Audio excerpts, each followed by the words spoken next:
In the deep hills of Johnson Hill, St. Elizabeth, the wind doesn't just blow, it whispers. It carries the scent of pimento and the secrets of the dead. Oh Lord, it's back! James, do something! Stay behind me, Edna. We rebuke you, evil spirit. It's getting closer. I feel its cold breath. In Jesus' name, leave this house. Everyone in the district respected Mass James. He was a sturdy man, a farmer who knew the soil like the back of his hand. But lately, Mass James had a shadow that didn't belong to him. The back door was unlatched again last night. And there you are, staring at that empty chair. We came up from town for the weekend. The soup is thick tonight, Mom. Thick as the tension in this room. It's just for the weekend, Mom. Right. Mama, Papa not acting right. He talking to himself. And the room it cold. Even for St. Bess in December, it too cold. It's just age, San. Papa getting on in years. I don't know, Glen. But then the scent hit them. Not the smell of cooking, but the cloying, sweet smell of white lilies and damp earth. That night, the house went silent, save for the rhythmic creak-creak of the rocking chair on the veranda. Mass James sat there, his eyes glazed. Beside him, stolidly dressed, though she was moonlight, the kind they buried people in back in the 19th.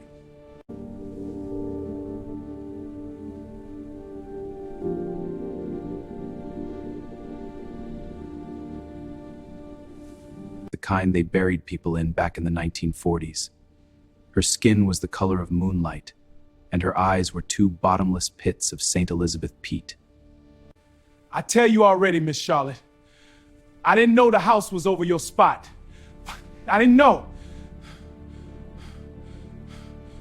Inside, Mama grabbed her Bible and a bottle of white rum. She'd had enough. She marched to the veranda, Glen and Sandra hovering behind her, their hearts hammering like drums. James! Who are you talking to? The rocking chair stopped. The temperature dropped so low that Glen's breath turned to mist. Mama, look! In the corner of the veranda, the shadows wearing white began to stretch and twist. You think you own this hill? I was here before the concrete. I was here before the name James was ever spoken. She doesn't want harm, Edna. She lonely. She says we build the kitchen right over her kitchen from 100 years ago. So what she wants? Money? A prayer? She wants a place to rest. She says the house too loud. All the walking, all the talking, she can't sleep. The next morning, Mass James dug a small hole beneath the pimento tree. That's right. He built a small sprig of rosemary and a silver coin, a place for the owner of the hill to sit in peace. The visits stopped. The smell of lilies faded, replaced by the natural scent of the St. Elizabeth earth. But sometimes, at 2 a.m., if you stand very still in the yard at Johnson Hill, you can still hear the faint sound of a woman humming not in anger, but in a long-awaited sleep. The drive from St. Elizabeth back to Kingston is long, winding down the steep turns of Spur Tree Hill and through the heat of Clarendon. For Glen, every mile was an attempt to leave the madness of Johnson Hill behind. By the time he reached his apartment in the city, he had almost convinced himself that the lady in the lace dress was just a trick of the mountain mist and his father's aging mind. Country people in them story. Too much pimento liqueur and old-time talk. But the city has its own way of being quiet, and that's when Glen started to notice the things that shouldn't be there. Glen went to take off his sneakers. He had scrubbed them thoroughly with a brush before leaving his mother's yard, yet as he pulled them off, a thick, fine powder of bright red, it was as if he had been standing in a freshly dug grave. Then came the smell. Kingston usually smells of diesel fumes, jerk chicken, and salty sea air, but inside his closed apartment, the same cloying heavy scent that had choked the veranda in Johnson Hill. He tried to ignore it. He turned on the television to drown out the silence, but the screen just flickered with static, a jagged, rhythmic white noise that sounded like the creak-creak of a rocking chair. He went to the kitchen to pour a glass of water. As he looked into the dark reflection of the glass sliding door that led to his balcony, he froze. Behind his reflection, standing right in the middle of his modern living room, was a shape. It was the woman. The lace on her dress was no longer white. It was stained deep red from the dirt of the hill. She wasn't humming this time. She was weeping. The sound was like water dripping into a deep, hollow well.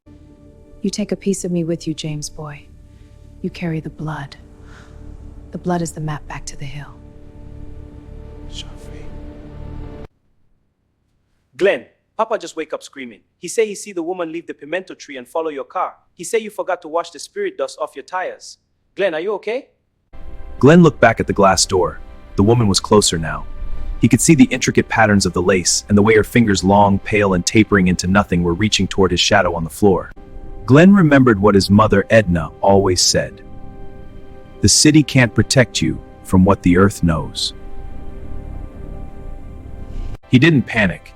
He ran to his cupboard and grabbed the one thing he always kept just in case. He splashed a circle of the clear, stinging liquid around his feet and threw a dash toward the glass door. Go back to Johnson Hill.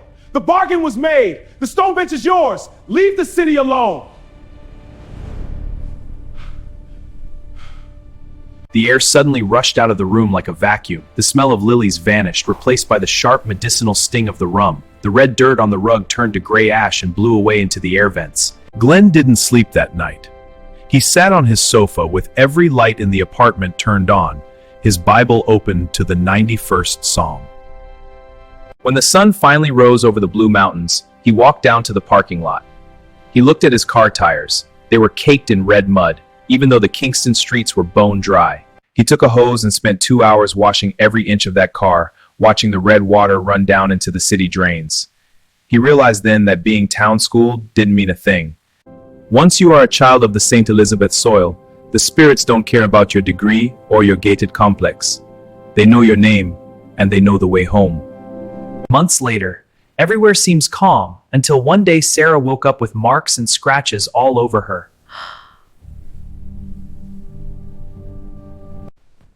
Huh? Who's there? A ghost! What was that? It can't be real. I need to figure this out. Hey, Martin, it's Sarah. Can you come stay here for a few weeks? Sarah. Everything okay? It's complicated. I'll explain when you get here. All right. I'll be there soon. Here we are. Home sweet home. Wow, Sarah, it looks great. I'm so excited for this fresh start. It's going to be an amazing new chapter. I'm glad you're excited. Let's go in. Want a drink? Help yourself. Sure. Thanks. Hey, it's stuck. What is that? I don't know. Martin, I'll be right back. Gotta use the toilet. All right. Don't miss anything good. What the? It's shutting off again. Come on, work already. Martin, did you hear that? Yeah, from the kitchen. Let's go. Wait, everything's fine. I don't get it. Sarah, I want us to go to bed now. I think I need to unwind from all the madness of today. I was just thinking the same thing. Let's go. Good. I need you. Sarah and Martin lie in bed, about to fall asleep. A black female ghost pulls the blanket off them. She puts it on the floor, leaving them exposed. Sarah and Martin lay in bed, about to fall asleep. Later that night, a ghost appeared and took Martin from the bed. She placed him on the floor to sleep. Where are you, Martin? When she looked on the floor, Martin was fast asleep. Martin, wake up. Huh? What is it? Look, we have scratches. All over. What happened to us? Some weird things happening here. There was this female ghost following us, both my brother and I. A ghost following you? When was this? It started about a month ago. We felt it in the house. She was buried on the land my parents built their house. Buried on the land, right where they built it? Yes, it's always been a part of our history. And she is appearing to everyone, sometime all of us.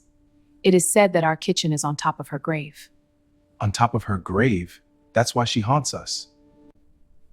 Sarah, why didn't you tell me? I just find myself into something which I'm not a part of. That day you called me, I was thinking something was wrong. On the other hand, I think it was the love we both share. So, what are we going to do? I know a man. I'll call him to remove this spirit.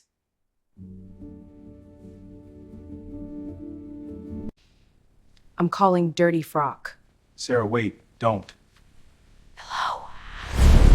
What's that? Waiting for that! Oh! What is that? Glen Sandra, we have to get out. Ghost lady, step outside. You don't belong here. This is my home. Not anymore. Out. Martin, Sarah, follow me. Let's go, Sarah. Yes, let's get out of here.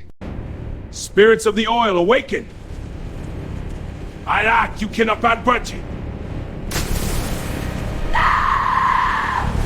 Sarah Isaac, Martin Broom, I have spoken. James Isaac and Edna Isaac will have peace and comfort. No more ghostly encounters will trouble this house.